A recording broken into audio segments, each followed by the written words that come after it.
Hello everyone, দিয়া চট্টোপাধ্যায় প্রোফাইলে তোমাদের সবাইকে স্বাগত। তো দেখো, আজকে শ্রাবণ মাসের দ্বিতীয় সোমবার, আর এই দ্বিতীয় সোমবারে আমি ভোলানাথকে সুন্দর করে স্নান করিয়ে, আর একটা জিনিস কি, ভোলানাথ যদি রাখতে হয় তোমাদের, তাহলে তার সাথে তার সাপ এবং ত্রিশূলটা অবশ্যই রাখবে। কিন্তু ভোলানাথকে আমি স্নান করানো হয়ে গেল, করিয়ে এবার তিলক চন্দন দেবো। তোমার ভোলানাথকে তিলক চন্দন দেওয়া হয়ে গেল, এবার সাপকে আর তার ত্রিশূলকে একটু দিয়ে দেবো।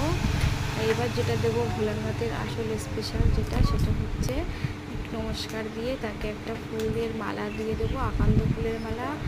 তো এটা কিন্তু তোমরা দেবেই, আকান্দ ফুলের মালাটা দেবেই।